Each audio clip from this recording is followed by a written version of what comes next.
pessoal, sejam bem-vindos a mais um bate-papo da Newswine. Eu sou o sommelier Ney Kulik e estamos hoje aí com um convidado especial, Ricardo Marinho, para fazer uma pequena entrevista com ele, a gente entender um pouquinho mais sobre o projeto da Tapada de Coelheiros. Seja bem-vindo. Obrigado. Obrigado aí por me receberem e por este bate-papo que vai ser bem animado. Maravilha. Então, conta pra gente um pouquinho, Ricardo, da história da Tapada de Coelheiros, quando que ela foi fundada, quem foi o que fundou, o que teve toda essa ideia, e hoje sobre quem está no comando da vinícola. Então, o que é Tapada de Colheiros? Não é? Tapada de Colheiros é uma vinícola que fica no Alentejo, em Portugal, no coração do Alentejo. O Alentejo é a região de Portugal que maior área tem de representação nas regiões vinícolas. Extensão territorial. Exatamente. E nós estamos bem no centro dessa região, na sub-região de Évora, no coração do Alentejo, como eu costumo dizer. Quem fundou a Tapada de Colheiros? Isso é pergunta para R$1 milhão, não é? É uma pergunta, A pergunta de 1 milhão. pergunta difícil porque é uma vinícola com muita história, é uma propriedade com muita história. Os primeiros relatos, os primeiros registros que se encontraram remetem ao ano de 1467, ou seja, século XV, que vêm em registros onde Rui de Carvalho, que quando assina o Tratado de Tordesilhas, oferece a Filipa de Lencastre a propriedade. Não se sabe se é aí que é fundada a vinícola, não é? É herdado, mas os registros começam aí. Obviamente que nessa altura não era para produzir vinho, era uma propriedade tradicional, focada simplesmente em ser uma propriedade clássica do interior de Portugal, para caça e para onde a alta burguesia da sociedade conseguisse ter o seu momento de lazer. Passados anos, centenas, não é? Alguns séculos, planta-se o primeiro vinhedo, nos anos 80, de 1987, mais precisamente, na Tapada de Colheiros. E plantamos o primeiro vinhedo. Era uma família que não é a família que está hoje no comando, uma família apaixonada por castas internacionais. E começa daí a nossa história com vinho. Passou em várias gerações, todo esse legado familiar de vinho, sempre focado também não em fazer uma monocultura, não em busca da produção intensiva de vinho, mas sim no equilíbrio das diferentes áreas de cultivo e basicamente e sempre prevalecer a biodiversidade da Tapada de Colheiros. Eu até ia chegar, né, nessa pergunta, né, sobre qual é a filosofia da Tapada de Coelheiros, né? Se ela é uma filosofia mais tradicional, mais conservadora, ou vocês vão numa linha mais inovadora? É interessante, eu diria, temos aqui eu diria, podemos interpretar isto de duas maneiras. A nível de campo, o que nós vemos é algo tradicional, é como era uma fazenda há 100 anos atrás. Não é monocultura, nós temos uma biodiversidade gigante.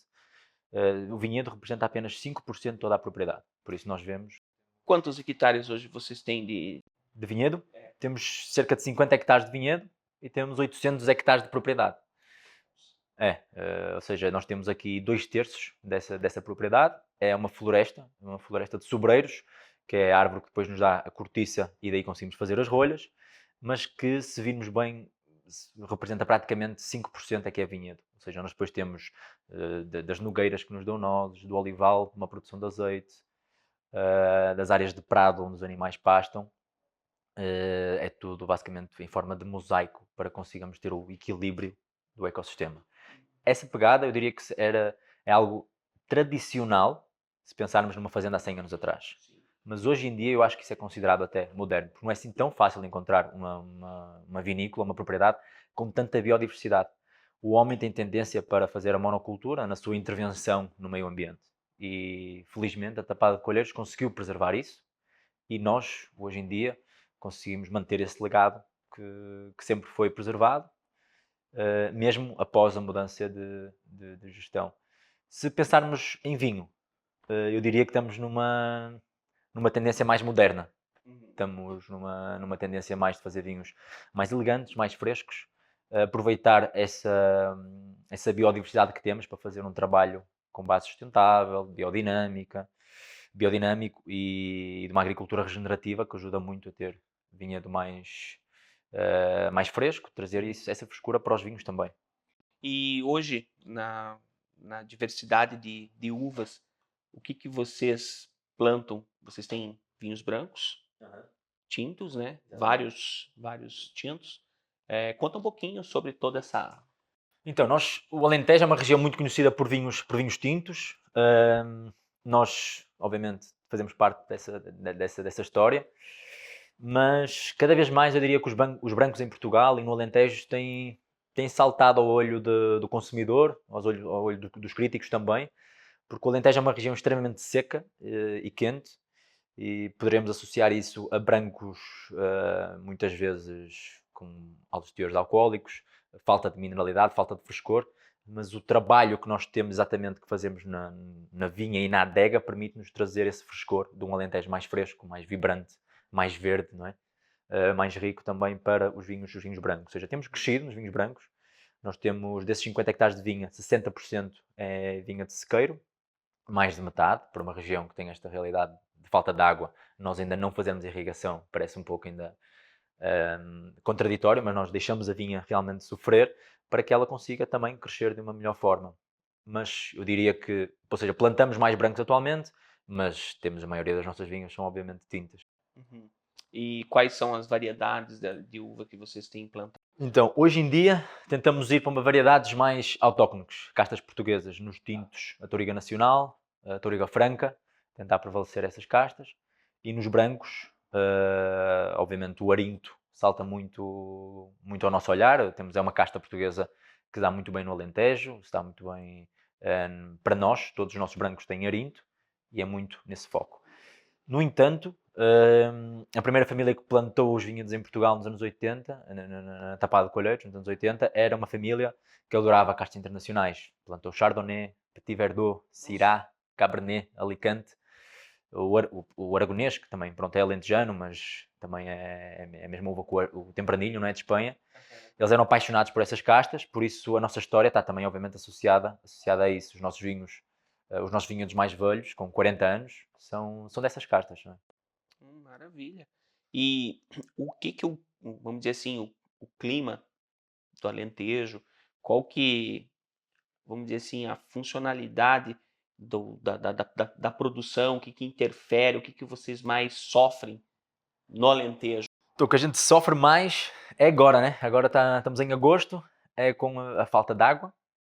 Até você falou que não tem irrigação no vinhedo de vocês, né? Exatamente. Então, vamos dizer assim, a falta de chuva é um dos problemas, teoricamente, do Alentejo. Sim, eu diria que é um dos principais problemas. Apesar que hoje em dia, mesmo com as alterações climáticas, muitas vezes somos prejudicados porque até poderemos ter menos chuva que o habitual, mas outras vezes, como o caso, por exemplo, deste ano, é um ano que nós chegamos a abril e tínhamos água suficiente para o resto do ano. Choveu muito, o que é uma coisa um pouco estranha disso acontecer. Choveu bastante para o que é a realidade do Alentejo. Isso é a natureza, né? Isso é a natureza. É as mudanças do aquecimento global e tudo mais. Nós temos uma barragem, num dos pontos mais altos da propriedade, que acaba por alimentar também os canais de água e tudo mais, não é? E o próprio subsolo, e ajuda-nos a ter também vinho de sequeiro que consiga, não é? Desenvolver-se de uma boa maneira. Mas eu diria que as temperaturas, o clima seco e as temperaturas altas é um problema, mas faz parte também da cultura do Alentejo. Conseguimos ver também isso dá boas propriedades também, características ao vinho. Eu acho que o clima, como você comentou que você tem uma tocada mais biodinâmica dos vinhos. Sim. Então isso é muito do que a natureza proporciona, né? Exatamente. Nós fazemos esse trabalho, somente nos últimos 10 anos, ou seja, a propriedade foi comprada por um empresário brasileiro, o Dr. Alberto Weisser, natural de São Paulo, há 10 anos atrás, faz agora 10 anos, neste ano, e ele trouxe a ideia de respeitar o passado da vinícola, o passado que nós tínhamos, mas, sobretudo, tentar, com uma nova enologia, com um novo também diretor de campo, trazer uma pegada mais num trabalho de base biológica, sustentável, agricultura regenerativa. A única coisa, o que nós fazemos é usar o meio ambiente a favor dele mesmo. Intervir o menos possível, apenas nas correções e tentar usar isso. Não usar nada que seja com base química, não é? Também ajuda bastante a que nós consigamos ter que inovar e fazer tudo o que é o nosso próprio trabalho de casa. Não é? Uhum. E quem hoje está à frente da enologia da Tapada de Colheita? Da enologia é o Luís Patrão. Ele trabalhou. Ele é um cara novo, mas já com bastante experiência, eu diria. Ele trabalhou alguns anos na Herdade dos Porão, também no Alentejo. Sai da Herdade dos Porão, onde também começa a focar-se um pouco mais no seu projeto pessoal, que é o Vadio na Bairrada, que é um projeto familiar dele. E é convidado pelo Alberto basicamente para assumir a enologia na Tapada de Colheiros. Isto diria em 2015, 2016, onde ele assume e faz um período de transição de 3 anos com um antigo enólogo, que é António Saramago, também um dos enólogos mais emblemáticos e respeitados em Portugal, que assumiu a enologia da Tapada de Colheiros durante 25 anos. Não é? Por isso também é uma pessoa que faz parte maior parte da nossa história de vinhos, hoje em dia. Maravilha, maravilha. Mas são duas enologias completamente diferentes. Não é? Nós vemos António Saramago, é muito respeitado e é muito conhecido até por trazer um estilo de vinho mais clássico, com mais tração, mais madeira também. Exato. O Luís traz uma mentalidade exatamente o oposto, trazer menos tração, menos madeira, vinhos mais elegantes, mais frescos. Ele quer entregar mais o que a natureza proporciona, digamos assim. Sim, eu diria que sim. Ou seja, sem muita interferência. Sem muita interferência, mas o trabalho, interferência, ou seja, aproveitar melhor o que vem do campo e não interferir tanto, dizendo assim, com a parte de vinhos barricados e tudo mais, mas o trabalho que ele faz de enologia dentro da adega, eu acho que também é bastante diferente. Ele dá os toques, isso é o segredo da enologia, não é? Ele faz a mágica. Exatamente. As uvas chegam, a prensagem é feita, não é logo feita a prensagem, não é logo todo esse processo depende também do vinho que ele quer construir. É preciso baixar a temperatura das uvas, esperar pelo dar um descanso para elas. Exatamente. E acho que esse processo todo faz com que o Luís consiga fazer os vinhos mais ao seu jeito e consiga encontrar também o que ele vê que é melhor para as uvas que também tem. Né? Não, maravilha, maravilha. Bom, Ricardo, e sobre essa questão, falar um pouquinho de mercado, essa questão da taxação que está tendo aí, né, a Europa toda, como é que vocês estão esperando tudo isso? Eu acho que vai ser afetado, de facto vai ser afetado, para além da taxação, falando nos Estados Unidos, para além dessa taxação, é um mercado que tem vindo a consumir menos vinho, é uma nova geração que nós vemos a consumir menos vinho, não só nos Estados Unidos, mas também na Europa.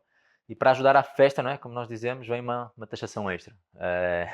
Mas acho que vai afetar, sim, mas no nosso caso, os Estados Unidos continuam sendo dos principais mercados para nós, a par do Brasil. Eu acho que meio que geral para Portugal. Europa. Para a Europa, sim, para a Europa no geral.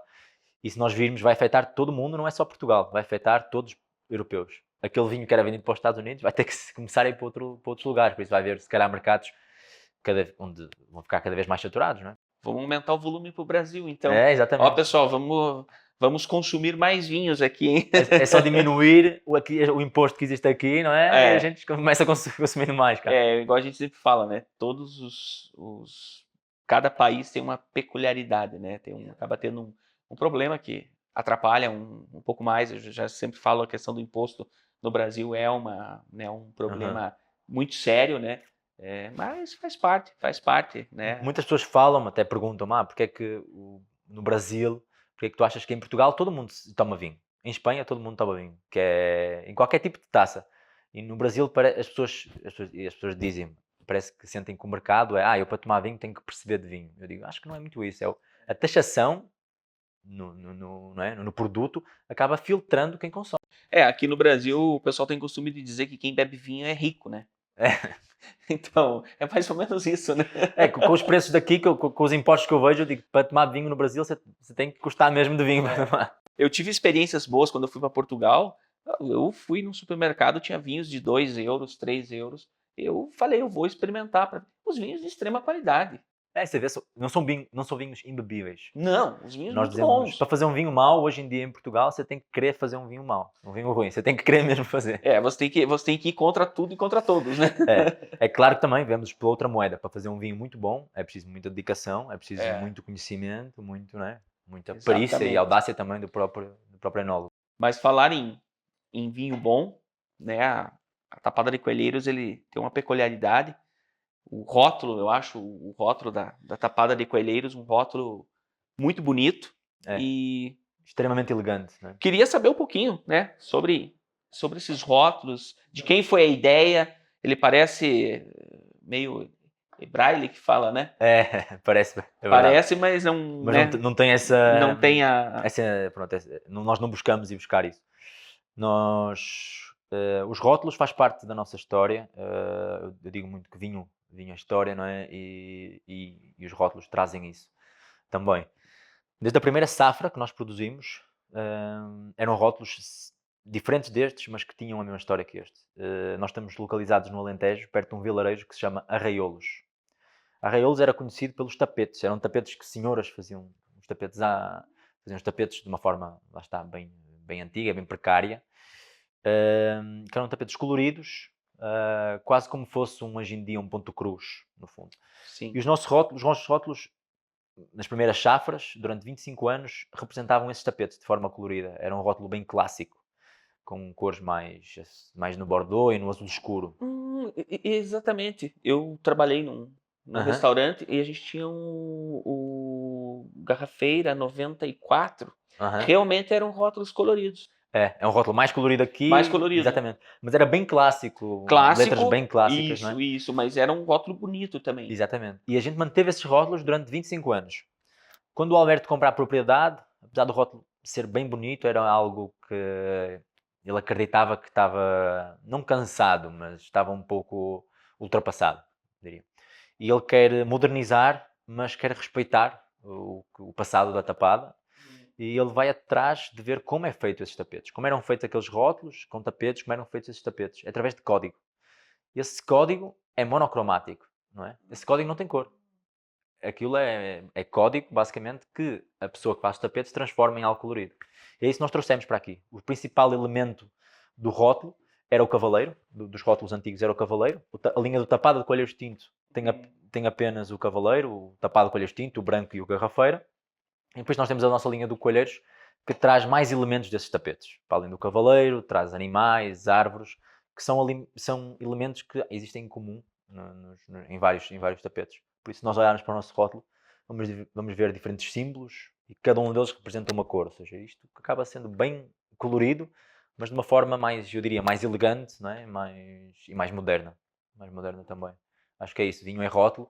Vinha rótulo não, vinha história, perdão. E nós não podemos, acho que é uma honra também poder representar parte dessa história e trazer, nós estarmos no Brasil e conseguirmos entender um pouco de onde é que isto vem, qual é a nossa origem. Isso é que... O papel da Newswine é isso, é trazer informação sobre vinhos, sobre rótulos, né? Conhecer as histórias das vinícolas, né? Esse é o nosso trabalho, esse é o nosso papel, é o papel da Newswine. Mas hoje a gente está aqui para um bate-papo com o Ricardo. Já estamos encerrando a nossa conversa. Queria agradecer imensamente tua presença aqui em Curitiba, aqui na Cave Vinhos. Hoje vamos ter um jantar especial, né? Selecionamos belos rótulos, né, Ricardo? Melhor era impossível. Vamos ter um jantar, acredito eu, especial, porque os rótulos foram realmente escolhidos a dedo, né? A gente pegou os brancos e os tintos, né? Até o garrafeira. Então vai ser uma noite bacana, né? Agradecer também ao nosso patrocinador, Alexos Barigui, que está sempre com a gente aqui. Detalhe, né, pessoal? Se beber, não dirijo. Então, Ricardo, um brinde e Muito obrigado pela nossa conversa aqui, pelas boas histórias. Obrigado, eu. Saúde. Saúde.